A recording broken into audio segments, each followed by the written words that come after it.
लीजिए, आप एक निजी बस में सफ़र कर रहे हैं।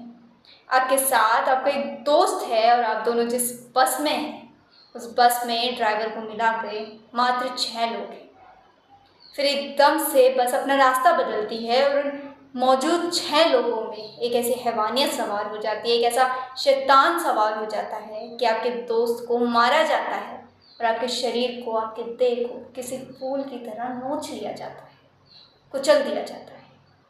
काँप उठी ना रूह, सिरन सी दौड़ गई ना शरीर में, पर जिसे सोच के हमारे और आपके दिल में इतना डर पैदा हो जाता है। उस घटना का शिकार हुई थी दिल्ली की एक पैरामेडिकल की छात्रा। 16 दिसंबर 2012 तेज सर्द रात दोनों दोस्त साकेत के एक पीवीआर से लाइफ ऑफ पाई नामक एक मूवी देखकर निकलते हैं और मुनीर का बस अड्डे के लिए रिक्शा लेते हैं। रात के करीब 9:30 बजे होंगे। वो एक बस में अपनी मंजिल के लिए सवार होते हैं और जैसा मैंने शुरुआत में जिक्र किया था, उन दोनों के अलावा उस बस में ड्राइवर को मिलाकर मात्र 6 लोग थे। उनमें से एक जो नाबालिग मालूम होता था, सबको अपनी मंजिल की जानकारी देता है और 10 रुपये बतौर किराया उनसे वसूल करता है। अब तक सब ठीक था, बस चल रही थी, सर्दियों की ठंडी हवा चेहरे पे लग रही थी, सुहाना सा सफ़र चल रहा था। पर फिर उस बस में उस लड़की के दोस्त, जिसको सब निर्भया के नाम से जानते हैं, उसको कुछ गलत सा होने का अंदेशा होता है। बस अपने निर्धारित रास्ते से मुड़कर किसी अलग रास्ते पे चलने लगती है। बस के सभी दरवाजे बंद थे। वो दोस्त इस बात का विरोध करने लगता है तो बस में मौजूद लोग तरह तरह की बातें करने लगते हैं। कहने लगते हैं कि जाने कहाँ से आए, क्या करके आए, और बात धीरे धीरे हाथापाई पर आ जाती है, जिसके बाद उस दोस्त को सर पे एक रॉड मारकर बेहोश कर दिया जाता है। फिर शुरू होता है दरिंदगी का ऐसा खेल जिसने एक जिंदगी और एक परिवार दोनों को उजाड़ कर रख दिया। निर्भया को बालों से घसीटा जाता है, उसे मारा जाता है और उसके शरीर को किसी जानवर की तरह नोच लिया जाता है। उसका संघर्ष, उसकी चीखें सब उस चलती बस में गूंजती रहती हैं। उसके शरीर के साथ पूरी बर्बरता की जाती है और उसके बाद वो निर्दयी निर्भया और उसके दोस्त को बस से नीचे फेंक देते हैं।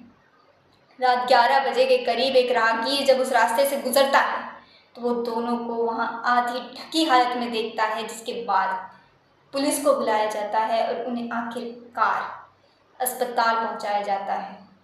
निर्भया के शरीर की हालत जब डॉक्टरों ने देखी तो उनकी आत्मा तक सिहर उठी थी।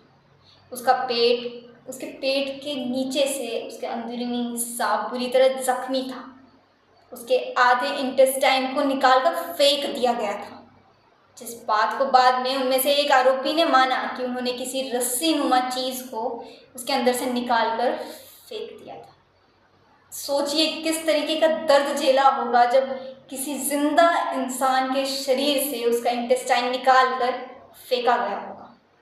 11 दिन तक निर्भया सफदरजंग अस्पताल में जिंदगी और मौत से लड़ती रही, जिसके बाद तत्कालीन प्रधानमंत्री मनमोहन सिंह के नेतृत्व में की गई एक कैबिनेट मीटिंग में निर्भया को सिंगापुर के माउंट एलिजाबेथ हॉस्पिटल में रेफर करने का फैसला लिया गया। कई डॉक्टरों ने इस फैसले का विरोध किया और कहा एक आईसीयू पेशेंट को इस तरह दूसरे अस्पताल में भेजना, क्योंकि mount Elizabeth hospital organ transplant के लिए फेमस है, तो ऐसे अस्पताल में भेजना ठीक फैसला नहीं। सूत्र बताते हैं कि इस फैसले के पीछे खुद तत्कालीन मुख्यमंत्री शीला दीक्षित थी। निर्भया के सिंगापुर भेजे जाने से कई घंटे पहले तत्कालीन केंद्रीय मंत्री पी चिदम्बरम ने कहा था कि पीड़िता भी मूव किए जाने की हालत में नहीं है। 27 दिसंबर 2012 निर्भया को एक 6 घंटे की एयर एम्बुलेंस फ्लाइट से सिंगापुर ले जाने के लिए उड़ान भरी जाती है, जिस दौरान निर्भया को कार्डियक अरेस्ट आता है और वो इस दर्द और इस दुनिया को अलविदा कह जाती है। निर्भया का दर्द और उसकी तकलीफ शायद उसकी मौत के साथ ख़त्म हो गई थी, पर जो दर्द समाज के दिलों में भरा हुआ था, निर्भया की मौत ने उसमें ईंधन का काम किया था, उसमें आग में घी का काम किया था। पूरा देश, पूरी दुनिया शोक में डूब गई।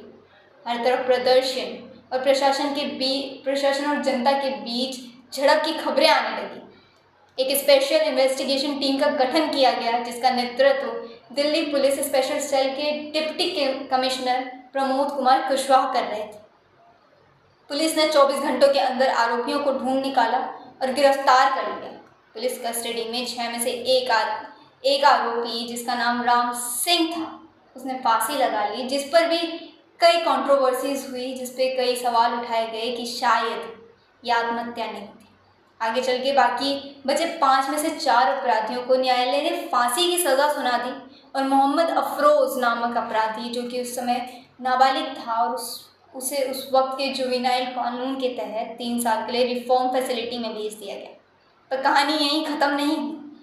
न्याय के लिए संघर्ष अभी भी बाकी था, जो चलता रहा और आखिरकार 2020 यानी जुर्म के 8 साल बाद अपराधियों को फांसी का फंदे पर लटका दिया जाता है।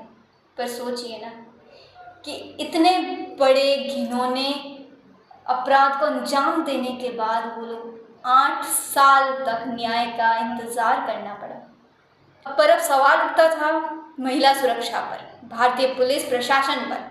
इसी घटना के बाद महिला सुरक्षा के लिए कई कदम उठाए जाते हैं, जैसे कर्नाटक सरकार 24/7 हेल्पलाइन नंबर लॉन्च करती है, यौन शोषण के खिलाफ फास्ट ट्रैक कोर्ट बनाए जाते हैं, जुवेनाइल की उम्र 18 से घटाकर 16 किया जाता है और ऐसे और भी कई बदलाव हुए कानून में भी और समाज में भी। पर निर्भया केस की दहशत आज भी लोगों के दिलों में जिंदा है। आज भी बस में सफ़र करने से पहले एक लड़की ये सोचती है कि क्या मैं सुरक्षित रहूँगी, क्या आज भी लड़कियाँ सुरक्षित हैं।